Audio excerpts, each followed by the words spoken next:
ஓம்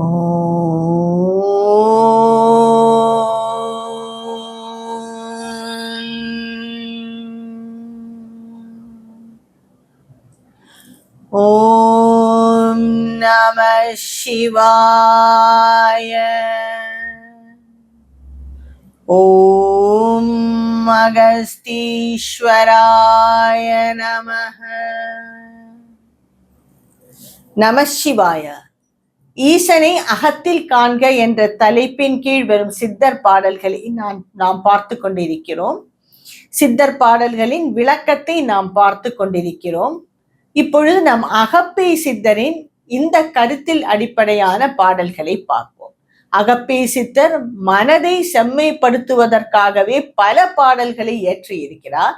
மிக சுவாரஸ்யமான பாடல்கள். அதன் விளக்கத்தை பார்ப்போம்.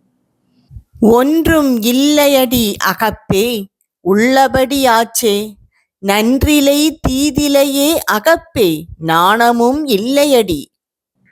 எனக்கு எதுவும் இல்லை, அதாவது நன்மையும் இல்லை, தீமையும் இல்லை, வெட்கமும் இல்லை, எதுவும் இல்லை. இது எல்லாம் எதை சார்ந்தது? இந்த நாணம், அமைதி, வெட்கம், துன்பம், சந்தோஷம், இது எல்லாமே நாம் மனதையும் உடலையும் சார்ந்த விஷயங்கள். யாரோ ஒருவர் நம்மை ஏதோ கூறிவிட்டால், மனதை துன்புறுத்தி விட்டால் அது நம் மனதை தான் பாதிக்கும். யாரோ ஒருவர் புகழ்த்தி விட்டாலும் வைங்களேன், மனம்தான் சந்தோஷம் அடையும். ஏதோ ஒரு உடம்பில் ஒரு புண் இருக்கிறது, அது வலிக்கின்றது, மனமும் உடம்பும் அந்த துன்பத்தை அனுபவிக்கும். உடம்பு வழியாக மனம் அந்த துன்பத்தை அனுபவிக்கும். மற்றதென்றால் வார்த்தைகள் வழியாக, மற்றவர்களின் வார்த்தைகள் வழியாக, அவர்களின் செயல்கள் வழியாக நம் மனம் மிகவும் கஷ்டப்படும், இல்லை என்றால் சந்தோஷப்படும். இன்பம், துன்பம், நல்லது, தீயது, இது எல்லாமே இந்த உடல் சார்ந்தது, மனம் சார்ந்தது. அதனால் சித்தர் கூறுகிறார், அவர்கள் எல்லாம் இந்த இரண்டு நிலையையும் கடந்தவர்கள், மனதையும் உடல் நிலையையும் கடந்தவர்கள், அந்த ஈசனையே நினைத்து ஆத்மாவில் உருகி இருப்பவர்கள், ஒன்றுண்டு இருப்பவர்கள். அதனால் அவர்களுக்கு இந்த மனதில் வரும் துன்பமோ இல்லை இந்த உடல் ரீதியான நன்மையோ தீமையோ அவர்களை பாதிக்கவே செய்யாது, அவர்களை அது பொருட்படுத்தாது. நன்மையும் இல்லை, தீமையும் இல்லை, வெட்கமும் இல்லை, எதுவும் இல்லை. நாணம், வெட்கம், இது எல்லாம் இந்த மனதை பொறுத்தது. அவர்களும் அந்த நிலையை கடந்தவர்கள். அதனால் அவர்களை மனமோ இந்த உடலோ பாதிக்காது. அதையே நீயும் புரிந்து கொள் மனமே என்று கூறுகிறார் அகப்பை சித்தர். சித்தர்களின் நிலை என்பது மிக உயர்ந்த நிலை. சில ஞானிகள் இருக்கின்றார்கள், பல ஞானிகள் இருக்கிறார்கள். ராமகிருஷ்ண பரமஹம்சர் இவர்களுக்கெல்லாம் உடல் ரீதியாக பல துன்பத்தை அனுபவித்தவர்கள். விவேகானந்தரானாலும் சரி, ரமண மகர்ஷி, இவர்களுக்கெல்லாம் வராத உடல் ரீதியான துன்பமா? ஆனால் அவர்கள் அதை கண்டுகொள்ளவே இல்லை.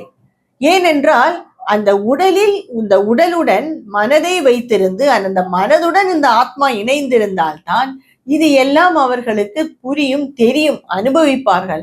அவர்கள் ஏதோ உடலில் இருக்கிறது, அது பாட்டுக்கும் இருந்து கொண்டு போகட்டுமே என்று அதனை மீறின உயர்ந்த நிலையில் சென்று விடுவார்கள். அடுத்த பாடல். தூராதி தூரமடி அகப்பே தூரமும் இல்லையடி, பாராமற் பாரடியோ அகப்பே பாழ்வினை தீரவென்றால். உன்னுடைய பாழ்வினைகள் எல்லாம் தீர வேண்டும் என்றால், இது பல பாடல்களாக கூறி வருகிறார். நீ என்ன செய்வாய்? ஈசனை வணங்குவாய், கோவிலுக்கு செல்வாய். ஏதோ ஜோர்சியர் சொல்லிவிட்டால் பல பரிகாரங்களை நாம் முடங்காமல் செய்வோம். ஆனால் இதனால் எல்லாம் இந்த பாழ்வினை மாறுமா? இனி எந்த தருணத்தில் ஈசனை அகத்தில் நிறுத்தி அந்த ஈசனையே நினைத்திருக்கிறாயோ அப்பொழுதுதான் உன்னுடைய வினைகள் எல்லாம் மாறும். இந்த வினைகள் என்பது பெரும் கடல் போன்றது, அதற்கு முடிவே இல்லை, வந்து கொண்டே இருக்கும். இந்த வினைகளில் இருந்து நாம் விலக வேண்டும் என்றால் இந்த அகத்தில் ஈசனை காண வேண்டும். அந்த தருணத்திலேயே இந்த வினைகள் எல்லாம் நம்மை விட்டு விலகிவிடும். அதனால் ஈசனை அகத்தில் காண்பதே மிகவும் முக்கியம். இல்லை என்றால் உன்னுடைய வினைகள் எல்லாம் உனக்கு தொடர்ந்து கொண்டே இருக்கும் மனமே என்று கூறுகிறார் அகப்பே சித்தர்.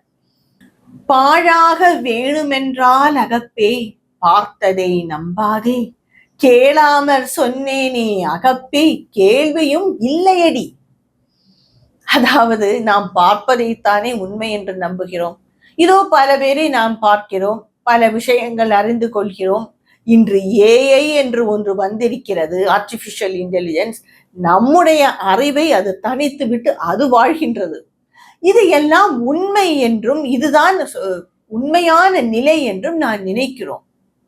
மற்றவர்களை பார்க்கும் பொழுது அவர்களின் ரூபம், அவர்களின் மனம், இது எல்லாம் தான் சத்தியம், வேறு எதுவும் இல்லை என்று நாம் எண்ணுகிறோம். சித்தர் கூறுகிறார், இது எல்லாம் நான் கூறுகிறேன், நீ கேளாமலே நான் கூறுகிறேன். நீ எப்பொழுது கேட்டு நான் இதையெல்லாம் கூறுவதற்கு? நான் கூறுகிறேன், நீ கேளாமலே நான் இதையெல்லாம் கூறுகிறேன். இது உண்மை. நீ காண்பது எதுவும் சத்தியமல்ல மனமே, அது வெறும் ஒரு தோற்றம். இந்த தோற்றம் எந்த தருணத்தில் வேண்டுமானாலும் இல்லை என்று ஆகலாம், இல்லாமல் போகலாம். அதுக்கு கொஞ்சம் வருஷங்கள் இருக்கலாம், காலாவதி இருக்கும்.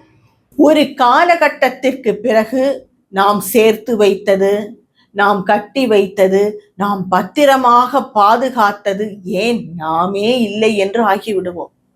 இது எல்லாம் நேற்று இல்லை, இன்று இருக்கிறது, நாளை இருக்காமல் போகலாம். ஆனால் அந்த சத்தியம் மட்டும்தான் எப்பொழுதும் இருக்கும். அந்த சத்தியத்தை நீ அறிய விரும்பு. அந்த சத்தியம்தான் நீ. நீ இந்த பகட்டான தோற்றம் இல்லை என்று அறிவுரை கூறுகிறார் அகப்பே சித்தர். இனி கேட்காமலே நான் கூறுகிறேன். இதுதான் கூறுவது, சித்தர்கள் நம்மை வழி நடத்தும், நம்மையே அறியாமல் நமக்கு குருவாக இருப்பவர்கள். அவர்கள் நாம் கேட்கவே வேண்டாம், அவர்களை ஒரு தருணம் நினைத்தால் போதும், பல வாழ்க்கை பிரச்சனைகளுக்கு அவர்களே முடிவை கூறுவார்கள் என்று பெரிய ஆச்சாரியர்கள் கூறுவார்கள். நானும் இல்லையடி அகப்பே, நாதனும் இல்லையடி, தானும் இல்லையடி அகப்பே, சத்குரு இல்லையடி. என்னவென்றால், நாம் அந்த ஈசனையே அகத்தில் நிறுத்தி அவனையே சிந்தித்துக் கொண்டிருக்கும் பொழுது நான் இருக்க மாட்டேன். நம்மை உணர்வோமா? தூக்கத்தில் கூட நான் இல்லை, நம்மை உணர்ந்து கொண்டேவா தூங்குகிறோம்?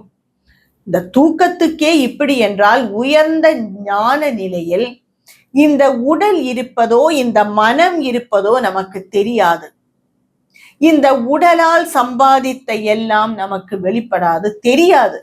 நாம் அதை விட்டு விலகி விடுவோம்.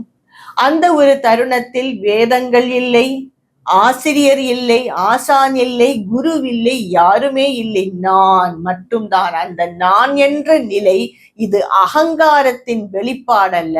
அந்த இரண்டற்று நிற்கிறானே இறைவன், அவனுடன் நாம் ஒன்று சேர்ந்து விடுவோம்.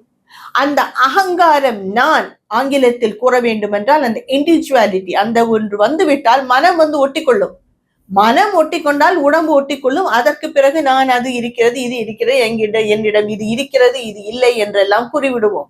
ஆனால் அந்த உயர்ந்த நிலையில் இது எதுவுமே இல்லை. ஏன் குரு கூட இல்லை, குருவும் அந்த ஆத்மாவாக மாறிவிடுவார். உள்ளது ஒன்றுதான், அந்த சத்தியம்தான் இருக்கிறது, அதுவே பலவாக தெரிகிறது என்று சித்தர்கள் கூறுகிறார்கள்.